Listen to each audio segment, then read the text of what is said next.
इन चुनावों में यूपी के सीएम योगी आदित्यनाथ को भारतीय जनता पार्टी के लिए एक बड़ा की फैक्टर माना जा सकता है। ऐसा इसीलिए क्योंकि उन्होंने बटोगे तो कटोगे के नारे के साथ जिस हिंदू एकता का मैसेज जनता के बीच पहुंचाने की कोशिश की, उसका असर हरियाणा की ही तरह इन चुनाव में भी दिखाई दिया। अब चलिए समझते हैं कि आखिर कैसे योगी आदित्यनाथ ने एक बार फिर से साबित कर दिया कि वो किसी भी मोर्चे पर भारतीय जनता पार्टी के लिए गेम चेंजर साबित हो सकते हैं।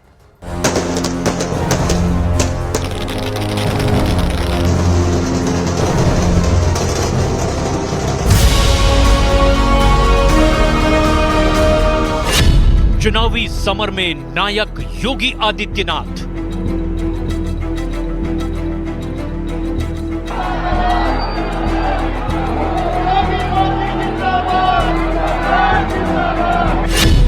सियासी बाजी में गेम चेंजर योगी आदित्यनाथ।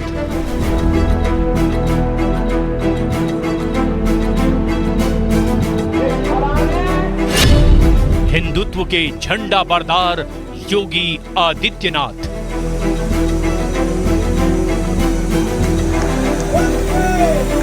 देश की सियासत में यूपी के सीएम योगी आदित्यनाथ का कद और किरदार लगातार बड़ा होता जा रहा है।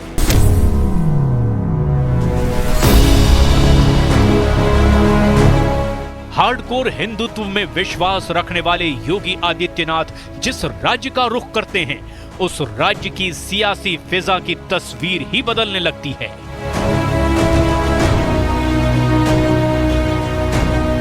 बिना लाग लपेट वाली राजनीति लकीर खींचने वाले योगी आदित्यनाथ अब धीरे धीरे उस सियासी फलक का हिस्सा होते जा रहे हैं, जहां सिर्फ एक सूबे की राजनीति नहीं, बल्कि राष्ट्रीय राजनीति की जमीन तैयार होती है। गणपति बप्पा की शोभा यात्रा पर कोई पथराव करे, ये बर्दाश्त नहीं हो सकता है, ये स्वीकार्य नहीं हो सकता है। और इसलिए पथराव होता है क्योंकि हम बटे हैं। रामनवमी की शोभा यात्रा पर इसलिए पथराव होता है क्योंकि हम बटे हैं।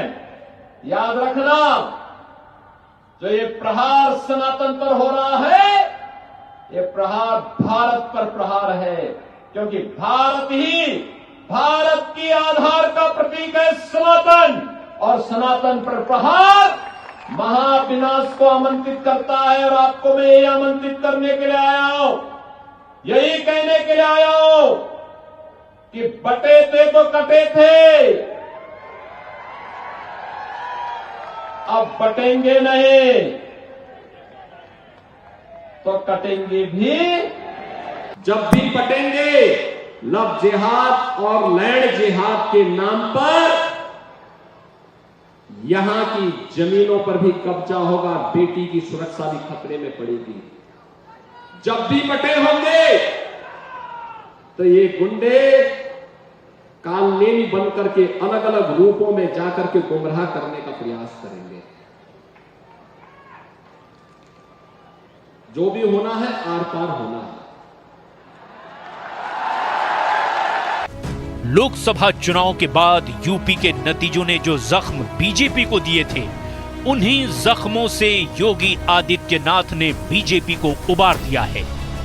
देश को बहुत समय बाद ऐसा राजनेता मिला है जो अपने बारे में या अपने परिवार के बारे में ना सोचकर देश के बारे में सोचता है और प्रदेश के लोगों के बारे में सोचता है। इनके आने के बाद से यहाँ पे जितना लॉ एंड ऑर्डर ठीक ठाक हुआ है।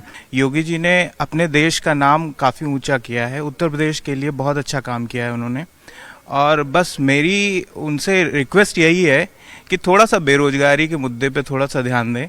थोड़ा अगर बेरोजगारी के मुद्दे पे ध्यान देंगे तो Yogi ji best chief minister साबित होंगे, और आगे आने वाले समय में प्रधानमंत्री पद भी उनके लिए आ सकता है। प्रधानमंत्री पद के वो प्रबल दावेदार हैं। उनके राज में जो भी जनता है खुशी है, गुंडागर्दी खत्म है, भ्रष्टाचार लगभग खत्म है, और देश की जो भी समस्या है, उत्तर प्रदेश की समस्या यानी देश की समस्या, हम तो ये चाहते हैं कि योगी जैसा मुख्यमंत्री सभी प्रदेशों में हो, क्योंकि अगर योगी जैसा कई सारे योगी होंगे तो भारत और ऊंचाइयों तक जाएगा। यूपी के सीएम योगी आदित्यनाथ की दूरदृष्टि को ऐसे ही समझा जा सकता है कि उन्होंने न सिर्फ लोकसभा के चुनाव नतीजों से सबक लिया, बल्कि बटेंगे तो कटेंगे का वो नारा दिया जिसने बीजेपी के वोटों के बिखराव को न सिर्फ उपचुनाव में रोक दिया बल्कि मुस्लिम वोटों की एकजुटता के समानांतर हिंदू एकता का ऐसा चैम्बर तैयार किया